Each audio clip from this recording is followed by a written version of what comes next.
नमस्कार मंडळी, तुम्हा सर्वांचं नवीन एका व्हिडिओमध्ये खूप खूप स्वागत आहे. आता तुम्ही म्हणाल रव्यामध्ये गूळ टाकून ही कुठली रेसिपी, पण मस्त खुसखुशीत रेसिपी असणार आहे बरं का. अगदी महिनाभर टिकणारच. शेवटी साहित्य देखील अगदी हाताखालचं घरातलंच असणार आहे. जास्तीचं तामझामसुद्धा नाही बरं का. चला मग हा कुठला पदार्थ आहे वेळ न करता आजच्या व्हिडिओला सुरुवात करूया. सुरुवातीला इथं घेत आहे रवा मोजून घ्यायचा आहे बरं का. तर इथं बघा पाऊण कप इतका रवा घेत आहे. अगदी 1 कप रवासुद्धा तुम्ही घेऊ शकता. रवा हा बारीक घेतला आहे बघा. अगदी मोठा रवा असेल ना तर एकदम मिक्सरला फिरून घ्या बरं का, पण रवा बारीकच वापरा. आता चला घेतलेला रवा अगोदर स्वच्छ निवडून साफ वगैरे करून घ्यायचा बरं का. कारण मी अगोदरच ना बारीक चाळणीने चाळून घेतला आहे रव्या चाळणीने आणि एका डब्यामध्ये भरून ठेवला होता. तर पाऊण कप इतका रवा घेतला आहे. गॅसवरती पॅन ठेवला, 1.5 चमचा इतकं तूप घातलं आणि तुपामध्ये आपण घेतलेला रवा घातला. आता रवा आपण हलका हा भाजून घेणार आहोत. अति जास्त रवा कडक होईपर्यंत किंवा रंग बदलूसपर्यंत भाजायचं नाही. फक्त रवा हा कच्चा वापरायचा नाही. त्याच्यामुळे साधारण 1-2 मिनटं इतकाच रवा भाजून घ्यायचा आहे मंद आचेवरती बघा. तुम्ही जर बराच वेळ रवा हा बारीक गॅस करून भाजत राहिला तर रवा हा कडक होऊ शकतो बरं का. त्याच्यामुळे आपल्याला रवा अति जास्त भाजायचा नाही, रवा कडक करून घ्यायचा नाही. आता रवा भाजला बघा, रंग बदलला का नाही तर लगेच गॅस बंद करून घ्यायचा आणि हा हलका भाजलेला रवा खाली एका भांड्यामध्ये आपण काढून घेऊयात. भाजलेला रवा ना एका भांड्यामध्येच असा काढून घ्यायचा, कारण बाकीचे जिन्नस आपण सर्व घालणार आहोत ना ह्याच्यामध्ये, म्हणून जरा असा मोठ्या भांड्यामध्ये काढायचा. जरा हलका हा पसरून घेऊयात म्हणजे हा रवा आपला थंड होईल. तोपर्यंत तोच गॅसवरती पॅन ठेवला आहे बघा आणि इथं काजू बदामाचे ना एकदम पातळ चिरलेले काप घातलेत. त्याचबरोबर अर्धा चमच इतकं तूप घातलं आहे आणि हलके तुपावरती हे ड्रायफ्रूट भाजून घेऊयात. न भाजता ड्रायफ्रूट घेतला तरीसुद्धा चालेल, पण तुपामध्ये भाजल्यामुळे ना त्याला क्रंचीपणा येतो आणि चवीला देखील छान लागतात, म्हणून असे हलके भाजून घ्यायचे. आता काजू बदाम भाजल्यासारखे वाटले तुम्हाला की लगेच इथं बघा अर्धी वाटी ना इतकं सुकं खोबरं किसलेलं घेतलेलं आहे. किसलेल्या खोबऱ्याच्या ऐवजी मार्केटमध्ये आता बघा डेसिकेट कोकोनट म्हणजेच की नारळाचा बुरादा सहजपणे मिळून जातो, तो इथं तुम्ही घेऊ शकता. बघा खोबरंसुद्धा अगदी डाग न पडता भाजून घ्यायचं आहे, पण भाजूनच घ्यायचं आहे बघा. जर तुम्ही अति जास्त लालसर खोबरं वगैरे करत बसलात ना तर कडक होतो आणि खोबऱ्याचा चुरा होतो. त्याच्यामुळे हलकं फक्त भाजून घ्यायचं आहे. आता भाजलेलं खाली काढून घेतलं आहे आणि त्याच पॅनमध्ये बघा अर्धा कप इतका बारीक चिरलेला गूळ घेतला आहे आणि अर्धा कप इतकं पाणी घेतलेलं आहे.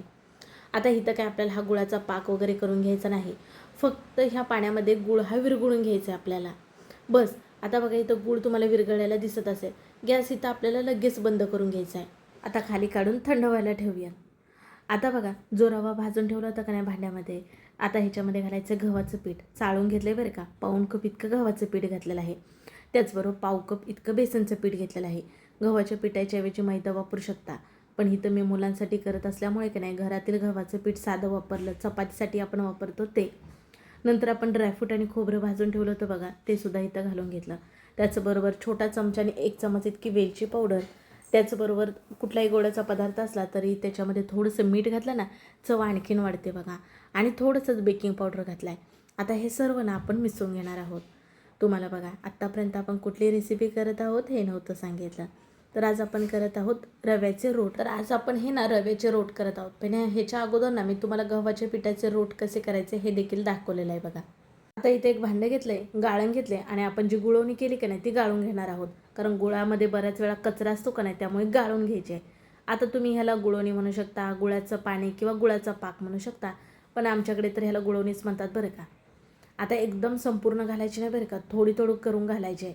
आता इथं मला अंदाज आहे म्हणून जरा गुळवणी जी आहे ती बाजूला ठेवली बघा आणि अर्ध्यापेक्षा जरा जास्त घातले. तर रवा असल्यामुळे हे जे गुळवणी आहे किंवा गुळाचं पाणी आहे ते शोषून घेणार बघा आणि घट्ट गोळा होणार आहे आपला. अगदीच तुमची गुळवणी संपूर्ण वापरून पण जर तुम्हाला कोरडं वाटत असेल मग तुम्ही थोडंसं ह्याच्यामध्ये दूध वापरून एक गोळा करू शकता. पण अगदी इथं चांगल्या प्रकारे गोळा झाला आहे बघा, मस्त प्रकारे. वरनं नंतर जरासुद्धा इथे मी पाक वापरलेला नाही. घट्ट गोळा करून घ्यायचा आहे आपल्याला. आता बघा ह्याच्यावरती झाकण ठेवूयात आणि एक 15 ते 20 मिनटं ना आपण ह्याला भिजत ठेवणार आहोत. हे बघा ही गुळवणी ना एवढी उरले ती आपण बाजूला ठेवूयात. आता बघा हे रोट की नाही तुमच्याकडे जर ओव्हन असेल, OTG असेल त्याच्यामध्ये तुम्ही बेक करून घेऊ शकता, पण सगळ्यांच्याच घरी नसते का नाही, म्हणून घरगुती जुगाड म्हणजे बघा खाली कढई ठेवली जाडबुडाची, त्याच्यावरती अशी आपण चाळण ठेवणार आहोत आणि झाकण ठेवणार आहोत आणि ह्याच्यामध्ये आपण रोट हे बेक करून घेणार आहोत. आता गॅसवरती कढई आणि त्याच्यावरती झाकण ठेवले बघा कढई गरम होण्यासाठी. आणि इथं चाळण जी आहे ती ठेवली नाही, कारण चाळणीला इथं तूप लावून घ्यायचं आहे. जसे आपले रोट तयार होतील ना तसे आपण ह्याच्यामध्ये ठेवून घेणार आहोत. बरोबर इथं ना मी 20 मिनिटानंतर पाहत आहे. रवा असा गुळाच्या ह्याच्यामध्ये भिजला ना, अगदी छान मऊसूत झाला बघू शकता इथे. अगदी हाताला तेल तूप लावून घेण्याची गरज नाही. आपण ह्याचे रोट करून घेऊयात. तसं बघायला गेलं तर रोट म्हणलं तर हे जाड आणि मोठे असतात बघा. आज जे आपण हे रोट करत आहोत ना, कढईमध्ये चाळणीमध्येच बेक करणार आहोत. मग जरा बेक व्हायला वेळ लागतो, म्हणून ही तर रोट नाही, हे जरा मी पातळ करून घेत आहे. बाकी काहीच नाही, फक्त भाजण्यासाठी वेळ लागतो म्हणून जरा पातळ ठेवत आहे. बघा छान हातावरती लिंबा एवढा गोळा घेऊन चपटा करून घेतला. त्याचबरोबर वरून थोडेसे इथं मी तीळ लावून घेतलेत आणि हलके पुन्हा ते दाबून घेतलेत. तिळाच्या ऐवजी तुम्ही डेसिकेट कोकोनट किंवा ड्रायफ्रूट, काजू बदामाचे अर्ध्या पाकळ्या करून असं वेगवेगळ्या प्रकारे डिझाईन करू शकता. चाळणीला बघा अगोदरच तूप लावून घेतलं होतं. आता जसे हे रोट तयार होतील ना, तसे आपण ह्या चाळणीमध्ये ठेवणार आहोत.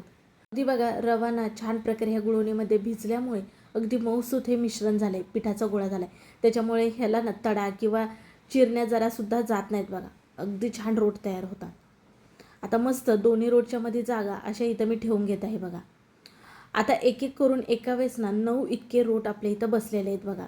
थोडीशी इथं मी जागेची ॲडजस्टमेंट केली, कारण सुरुवातीला ना 8 इतके रोट होत होते, म्हणून आणखीन एक ठेवून घेतला म्हणजे 9 होतील का नाही म्हणून. चाळण जर तुमची छोटी असेल तर एका वेळेस जरा कमी रोट होतील, पण दोन्ही गॅसवरती दोन्हीकडे चाळणीमध्ये ठेवलात ना तर लवकर होतील मात्र बरं का. आता बघा रोट छान प्रकारे सर्व इथं मी ठेवून घेतलेत. चला आता आपण गॅसकडे वळूयात. तर गॅसवरती बघा कढई अगोदरच गरम व्हायला ठेवली होती. असा बारीक ठेवला होता बरं का. आणि खाली कढईमध्ये मीठ पाणी बिलकुल सुद्धा नाही बघा. वर चाळण ठेवायची, झाकण ठेवूयात आणि इथं बरोबर ना मी 25 मिनिटानंतर पाहत आहे. बघा ही जी रोट आहेत फुलून वर आलेली तुम्हाला दिसत असतील बघा. ह्याला बोट लावून बघायचं, मिश्रण आपल्या हाताला लागत नाही, शिवाय कडक असं लागतं. शिवाय ह्याच्या ज्या कडा आहेत त्या लालसर झालेल्या तुम्हाला दिसत असतील बघा. इथं मी तुम्हाला दाखवते, म्हणजेच हे रोट आपले छान प्रकारे तयार झाले समजायचं. बरेच जणांना प्रश्न पडतो खाली कढई रिकामी असल्यामुळे जळते का करपते का, तर बिलकुल काहीच होत नाही. जशी आपली कढई अगोदर असते तशीच होत राहते. आणि बघा चाळणीतले जे रोट आहेत ते थंड झाल्यानंतर इथं मी काढत आहे. आणि वाव पाहू शकता, फक्त जरा ना कडे ना अति जास्त जर अशी डार्क चॉकलेटी रंग आलाय, पण खायला छान लागतात. अगदी तुम्ही 20 मिनिटानंतर ना पाहू शकता. म्हणजेच की चांगल्या प्रकारे जर भाजलेले वाटले तर मग गॅस बंद करू शकता. वेळ कमी जास्त तुम्हाला इकडे तिकडे लागू शकता, पण अगदी चांगल्या प्रकारे भाजल्यामुळे ना छान खुसखुशीत होतात बघा. मस्त झालेत का नाही. त्या अगोदर ना तुम्हाला चाळणीवरती अशीच गव्हाच्या पिठाची बिस्किटे दाखवली, ज्वारीची दाखवली, त्याचबरोबर वेगवेगळ्या प्रकारचे तुम्हाला नानकटाई दाखवली. ह्या सर्वांचे व्हिडिओ आपल्या चॅनलवरती अपलोड आहेतच. शिवाय नाचणीची बिस्किटं ह्यांचासुद्धा व्हिडिओ तुमच्यासोबत मी शेअर केलेला आहे. आता रोट वरून पाहिले, तुम्हाला मोडून दाखवते. वाव, मोडल्यानंतर कळत असेल आतमधून बघा किती जाळीदार आणि खुसखुशीत झालेत. शिवाय गुळ वापरून केल्यामुळे आणखीनच पौष्टिक हे रोट झालेत बघा. पातळ केल्यामुळे लवकर हे बेकसुद्धा झालेत. नक्की करून बघा. कसा वाटला व्हिडिओ नक्की कळवा. व्हिडिओ जरासुद्धा आवडल्यास पटकन एक लाईक ठोका. व्हिडिओ शेअर करा तुमच्या मित्र मैत्रिणी परिवारामध्ये. आणि हो, नवनवीन व्हिडिओ पाहण्यासाठी चॅनलला सबस्क्राईब करा. चला मग पुन्हा भेटू नवीन रेसिपीमध्ये.